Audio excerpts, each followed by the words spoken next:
డబ్బు, అనారోగ్యం, ఉద్యోగం, వ్యాపారం, అప్పులతో బాధపడుతున్నారా? మీకోసమే లాంచ్ యువర్ ఫ్యూచర్ ప్రోగ్రామ్. నమస్కారం శ్రీ ఆచార్య అనంతకృష్ణ స్వామి గారు. నమస్కారం అండి. సో ఇన్ఫర్మేషన్ ఎప్పటికప్పుడు కొత్తగా చెప్తారు కాబట్టి పెద్దగా మాట్లాడాల్సిన అవసరం లేదు, బట్ డీప్ సబ్జెక్ట్ తెలుసుకోవాల్సినటువంటి అవసరం చాలా ఉంది. అండ్ ప్రతి దాంట్లోనూ మనీకి సంబంధించినటువంటి సబ్జెక్ట్ని చాలా ఈజీ చేసేసి ఈ విధంగా ఉంటే బాగుంటుంది, మానసికంగా కూడా మనం ఈ విధంగా ఉంటే ఎప్పటికప్పుడు ఫోకస్డ్గా ఉన్నా కూడా మనం ఏది అనుకున్నా జరుగుతుంది. ఒక్క మనీ విషయంలోనే కాదండి, గోల్ పెట్టుకున్నా ఏది పెట్టుకున్నా సరే దానికి సంబంధించి మానసికంగా ఏ విధంగా ఉండాలనేది మీరు చెప్పేటువంటి మాటలు నిజంగా చాలా బాగుంటాయి. సో ఈ వీడియోలో మనీ మోటివేషన్ ఏం చెప్తున్నారు? అక్కడ విచిత్రం ఏం జరుగుతుందంటే, మనం చిన్నప్పటి నుంచే కొన్ని వాటికి మనం బాండ్ అయిపోయినాం. అవి ఎలా ఉంటాయంటే, అక్కడ మనం ఏది కోరుకుంటే విషయం అదే మనని ఒక షో చేస్తుంది, దాన్ని మనం చూడాల్సి వస్తుంది, అదే మన జీవితంలో జరగడం అనేది ఉంటుంది. ఇక్కడ వాటికి బాండ్ అయిపోయి ఏంటంటే మళ్ళీ కొత్త జీవితాన్ని ఆలోచించలేకపోతున్నాం మనం. చిన్నప్పుడు విన్న వాటిని కానీ లేకపోతే పరిస్థితులు కానీ లేదంటే సిచ్యువేషన్స్ ఎలాగా మనకి ఇబ్బందులు పెట్టాయి అలాంటి అవి నిజమే అనిపిస్తుంది. ఎందుకంటే ఇప్పుడు ఇక్కడ మన సబ్జెక్టులు ఏమవుతుందంటే, ఇప్పటివరకు ఉన్న సబ్జెక్టు, ఇప్పటివరకు ఉన్నటువంటి సమాజం స్థితిగతులు ఇవన్నీ ఏవైతున్నాయో అవన్నీ వేరు. ఈ సబ్జెక్ట్లోకి వచ్చినాక కంప్లీట్ డిఫరెంట్గా ఉంటుంది సబ్జెక్ట్ అంతా. విచిత్రం ఏం జరుగుతుందంటే, ఆ ప్రపంచానికి ఈ ప్రపంచానికి అసలు సంబంధం ఉండదు, ఇది ఒక కొత్త ప్రపంచంలాగా కనిపిస్తుంది మనకి. అప్పుడు మనకి చిన్నప్పుడు ఒక చిన్న కథ ఉంది మనకి, నానా పులి వచ్చి అనే కథ ఉంది. అప్పుడు తండ్రి కొడుకు ఇద్దరు అడవికి వెళ్ళారు. వెళ్ళిన తర్వాత ఆ పిల్లాడు అక్కడ ఆడుకుంటున్నాడు, తండ్రి ఏదో పని చేసుకుంటున్నాడు. అనుకోక పిల్లాడు తండ్రిని భయపెట్టిద్దామని చెప్పేసి నాయన పులి వచ్చి అని గట్టిగా అరిచాడు. అరవగానే తండ్రి పరిగెత్తుకొచ్చాడు, ఎక్కడుందిరా పులి అని చెప్పేసి. చూస్తే పులి లేదు, నవ్వాడు పిల్లాడు. ఓకేనా. తర్వాత మళ్ళీ ఇంకోసారి కూడా అరిచాడు గట్టిగా, మళ్ళీ తండ్రి పరిగెత్తుకొచ్చాడు. వచ్చిన తర్వాత చూస్తే మళ్ళీ పులి లేదు. మళ్ళీ మూడోసారి గట్టిగా అరిచాడు. ఎంత అరిచిన తండ్రి రాలేదు, ఎందుకంటే ఊరికి ఆట పట్టిస్తున్నాడు. రెండుసార్లు వచ్చిన తండ్రి మూడోసారి వస్తే ఏం పోయింది, మూడోసారి పులి వచ్చి తినేసి. అర్థమైందా? ఇక్కడ విచిత్రం ఏమవుతుందంటే, ఏది నమ్మాలి ఏది నమ్మొద్దు అనే కన్ఫ్యూజన్లో ఇప్పుడు అక్కడ పులి ఉందా, నిజంగా లేదు. అవును, నిజంగా పులి లేదు. ఈ పిల్లాడు సృష్టించుకున్నాడు, ఏమి ఆ నెగటివ్ని సృష్టించుకున్నాడు. ఓకేనా.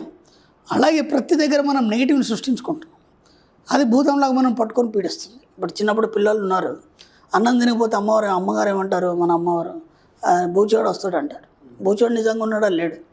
ఆ బూచోడు అనే భయం ఇంత వయసు వచ్చినా మనకి ఇంకా పోలేదు. ఇప్పుడు ఇంకా బూచోడు అనేవాడు ఉన్నాడు.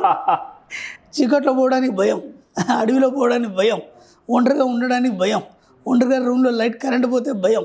ఇలాంటి ప్రతి దాని వెనకాల భయాలకి కారణాలు మనమే. ఇక్కడ ప్రతి దగ్గర మనం ఏం చేసామంటే, చిన్నప్పటి నుంచి మనకు తెలియకుండానే కొన్ని భయాల్ని కొని తెచ్చుకొని వాటిని అలాగే మనం ఎప్పుడు స్టేబుల్గా ఉంచుకున్నాం వాటిని. అవును. ఇప్పుడు మన సబ్జెక్ట్లో డబ్బు రావాలి, సంపద రావాలి, ఐశ్వర్యం రావాలంటే భయాలని తొలగించాలంటే అవి వెళ్ళిపోతాయి, పోవు కదా. ఎందుకు పోవు? ఎందుకంటే అవి మీ సబ్కాన్షియస్ మైండ్ని పట్టుకొని కూర్చున్నాయి, అందుకని అవి పోవు. ఇలా ఏమవుతుందంటే, ప్రతి దగ్గర ఏదో ఒక భయాన్ని తగిలించుకొని వాటితోనే మనం సహజీవనం చేస్తున్నాం జీవితాంతం. కాబట్టి కొత్త జీవితాన్ని చూడలేకపోతున్నాం. కొత్త జీవితాన్ని చూడాలంటే ఏం చేయాలంటే, వాటిని మెల్లిమెల్లిగా డిలీట్ చేయాలి. ఎందుకంటే ప్రతిదాన్ని మీరే క్రియేట్ చేసుకున్నారు. మనం ఇంత కూడా ఎన్నోసార్లు చెప్పుకున్నాం, వీఆర్ ద క్రియేటర్, మనమే సృష్టికర్త. అక్కడ బూచాన్ని మనమే సృష్టించుకున్నాం, అక్కడ పులిని మనమే సృష్టించుకున్నాం, ఇలాంటి ఎన్నో సృష్టించుకున్నాం. ప్రతి దగ్గర కూడా నెగిటివ్ సృష్టించుకున్నాం. కాబట్టి ఆ నెగిటివ్స్ని ముందు మీరు తీసేయాలంటే ముందు ఎక్కడ నెగిటివ్స్ ఉన్నాయి, మీరు ఎక్కడెక్కడ భయపడుతున్నారు. అప్పుడు చీకట్లో ఉన్నారు మీరు, సపోజ్ ఉన్న పొలం కరెంటు పోయింది, కరెంటు పోగానే మీకు భయం వేస్తుంది. కొందరు అదొక ఫోబియా, చీకట్లో ఉండడం అనేది ఒక ఫోబియా. కొందరు బొద్దింకలు చూస్తే భయపడతారు, అదొక రకమైన ఫోబియా. ప్రతిదానికి కొన్ని ఉంటాయి. ఒకసారి గట్టిగా ప్రయత్నించండి, ఆ చీకట్లోనే వెలుతురు చూసే ప్రయత్నం చేయండి. ఓకేనా. ఏం కాదు, కొద్దిసేపు అలాగే ఉండండి. ఏమవుతుంది, ఒకసారి ఆ చీకట్లో మీకు ఆ భయం అనిపించినప్పుడు ఏం చేస్తారంటే, ఆ చీకట్లో అంతకుముందు వెలుతురులో ఉన్నప్పుడు ఏమేమి ఉన్నాయి ఒక్కసారి వాటిని కళ్ళు మూసుకుంటే మళ్ళీ చీకటే ఉంటుంది కదా. ఆ చీకట్లోనే మళ్ళీ కళ్ళు మూసుకొని జస్ట్ ఊహించుకోండి, ఇక్కడ టేబుల్ ఉంది, ఇక్కడ చైర్ ఉంది, అక్కడ టీవీ ఉంది, అక్కడ మా అమ్మ ఉంది, అక్కడ మా నాన్నగారు కూర్చున్నారు. ఇవన్నీ ఊహించుకుంటున్నాను. కొద్దిసేపు ఊహించుకున్న తర్వాత ఏమైపోతుందంటే, ఆ చీకట్లోనే మీరు అవన్నిటిని చూడగలుగుతారు. ఇప్పుడు ఆ చీకటి అనేది మీ ఇన్నర్ మైండ్లో తొలగిపోతుంది. అర్థమవుతుందా? చీకటి అనేది మీ ఇన్నర్ మైండ్లో తొలగిపోతుంది. తొలిపోయి మీ ఇన్నర్ మైండ్లో ఇవన్నీ దృశ్యాలు కనిపిస్తాయి. అప్పుడు మీకు భయం అనేది ఉండదు. అక్కడ చీకటి అనేది ఉండదు కాబట్టి మీకు భయం ఉండదు. అలా మెల్లిమెల్లిగా ప్రాక్టీస్ చేయండి. ఎప్పుడైనా మేము చిన్నప్పుడు సరదాగా ఇక్కడ మా కొలీగ్స్కి ఇట్లా భయపెట్టేసి వచ్చేస్తా, అక్కడ ఏదో దయ్యం ఉంది అది ఇది అంటే భయపడతారు కదా సామాన్యంగా అందరూ. మా ఒక ఫ్రెండ్ ఉండేది, నేను మా ఫ్రెండ్ సరదాగా ఎక్కడ ఉందో దయ్యం అని చూసి వెళ్ళిపోయేది దాని దగ్గరికి. ఏముండేది అది ఒక గుడ్డ కానీ ఏదో కానీ ఒక షాడో ఉండేది, దాన్ని చూసి భయపడేది. అంటే వెళ్తే కానీ దాన్ని పరిశీలిస్తే కానీ దాని లోతుల్లోకి వెళ్తే కానీ తెలియదు అక్కడ ఏముందని.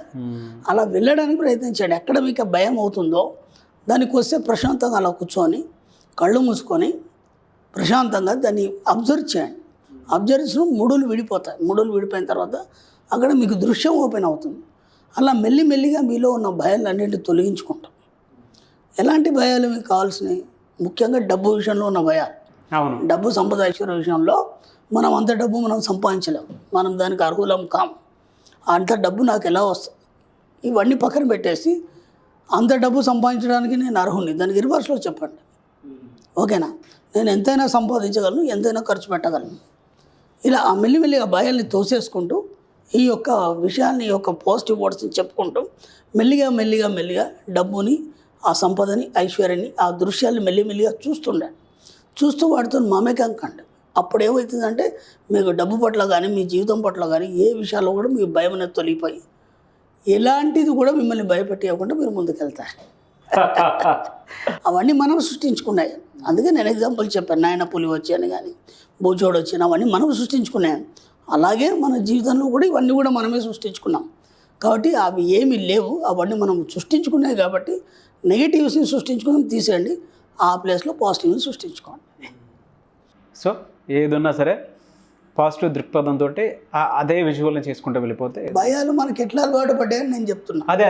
అదే డబ్బు విషయంలో కావచ్చు, లేకపోతే చిన్నప్పటి నుంచి విన్న విషయాలు కావచ్చు. వాటిని తొలగించుకొని లోపలికి వెళ్ళిపోతున్నప్పుడు మీరు అంతర్లీనంగా అంతర్చేతన దృష్టితో చూసినప్పుడు ముడులు విడిపోయి మీకు అన్నీ ఓపెన్ అయిపోతాయి. అక్కడ భయం అనేది ఉండదు. అలా మెల్లిగా ప్రాక్టీస్ చేయడం వల్ల ఈ డబ్బు సంపద ఐశ్వర్యంలో కూడా మీకు అన్నీ ఓపెన్ అయిపోతాయి. అప్పుడు అన్నీ మీకు కనిపిస్తాయి. అప్పటిదాకా మీకు కనిపించేవారు, మీకు అందవు. అప్పుడు ఏమనుకుంటారంటే అది మనకు కాదు, మన కోసం కాదు, మా డబ్బును వాడి సంపాదిస్తాడు, మనం ఎక్కడ సరిపోతుంది అని భయం అవుతుంది. ఎప్పుడైతే అలా ఆలోచించినప్పుడు మీరు అలాగే తయారవుతారు. నేను అనేది వెరీ పాజిటివ్ వర్డ్ సార్. ఎందుకంటే భయానికి సంబంధించినటువంటి విషయంలో నిజంగా మనం క్రియేట్ చేసుకునేదే ఎక్కువ ఉంటుంది. రియాలిటీ చాలా తక్కువ ఉంటుంది. ప్రతి దగ్గర అంతే, మనమే క్రియేట్ చేసుకొని భయపడతాం ప్రతిదానికి. ఎక్కడ భయం అనేది లేదు అసలు, ఎక్కడ కూడా నెగిటివ్ లేనే లేదు అసలు. అంత పాజిటివ్ ఉంది, నెగిటివ్ని మనం పులుపుకుంటున్నాం. అవును. Thank you sir. Thank you so much Shri Acharya Anantakrishna Swami గారు. థ్యాంక్ యూ అండి.